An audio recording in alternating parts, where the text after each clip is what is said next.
OPS की, old pension scheme, तुम लोगों को शायद पता ना हो, ओपीएस का मतलब है old pension scheme. Old pension scheme क्या थी? जो आदमी सरकारी नौकरी लग जाता था उसको जितनी वो नौकरी करेगा, जैसे 60 तक तो हर कोई नौकरी कर सकता है, 60 के बाद जब वो रिटायर होता था तो इसको पैसे मिलते थे हर महीने पेंशन के नाम पे। और ये पेंशन 1-2 हजार नहीं थी, ये पेंशन इतनी थी कि इसकी जिंदगी इज्जत के साथ कट जाती। इसे अपने बहू बेटे के सामने हाथ ना फैलाना पड़ता कि बेटा मेरा चश्मा बनवा दे या डॉक्टर के पास ले चल। एक तो इसको बैठे बिठाए पैसे मिलते, बुढ़ापे में पैसा ज्यादा जरूरी होता है, जवानी में तो सब कमा लेते हैं, लेकिन जब 65 साल 70 साल पकड़ते हैं, शरीर कमजोर होता है, तब पैसा कैसे कमाएं? काम तो कर नहीं सकते।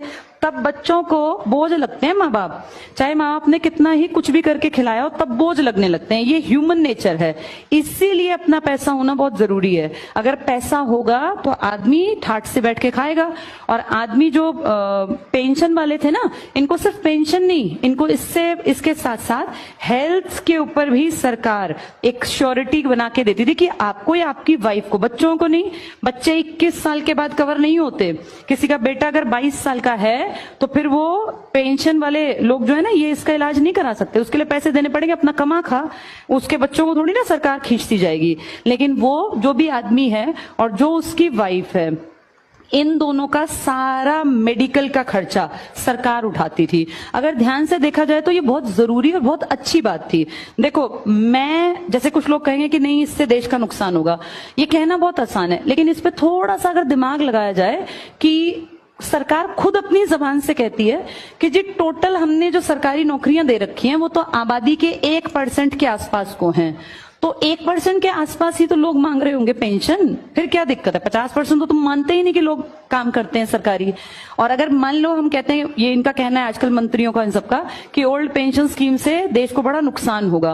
तुम जो इतने खर्चे करते हो फालतू के, इतने गबन करते हो, इससे नुकसान नहीं होता। और अगर नुकसान होता है तो हमारे एमएलएस को, हमारे एमपीज को, हमारे CM, PM, president of India, vice president of India, इन सबको क्यों मिल रही है पेंशन अब भी?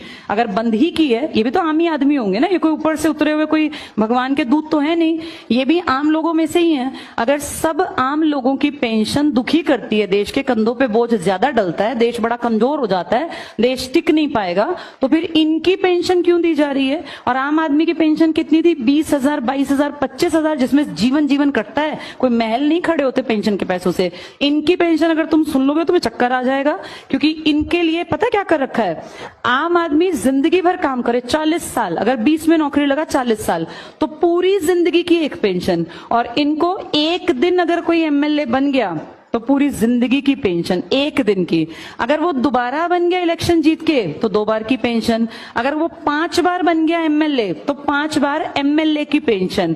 फिर वो 2 बार एमपी बन गया तो एमपी की पेंशन। फिर वो राष्ट्रपति बन गया तो राष्ट्रपति की पेंशन। तुम सोच भी नहीं सकते कितना रुपया इनकी पेंशन्स में इन तक पहुंचता है। किसी एक का नाम तुम ना गूगल पे लिखना और तुम उसका पूरा इंफॉर्मेशन निकालना, वो कई बार एमपी एमएलए बने होते हैं। ये एमपी, एमएलए, सीएम, पता नहीं कितनी कितनी पोस्ट पर। अगर कोई राजनीति में 40 साल काट गया, इनमें से कम तुम देखना वो 5-6 बार कुछ बन गया होगा, 2-3 बार कुछ। उन सबकी अलग अलग पेंशन आती है। तो इससे हमारा खजाना खाली नहीं होता। ये तो सारे खानदानी, देखा नहीं, बैठे बैठे राज करते जाते हैं। ये कहते हैं कि ओल्ड पेंशन स्कीम जो किसके लिए मेन जरूरी थी? आम आदमी के लिए, उसको तो खत्म कर दिया। अब पीछे कितना विरोध किया लोगों ने, लेकिन क्या किया? मारकाट। वो बेचारे जितने लोग इकट्ठे हुए थे उन पर डंडे बरसाए और वो पानी के वो सब ला के कैनन और नुकसान किया।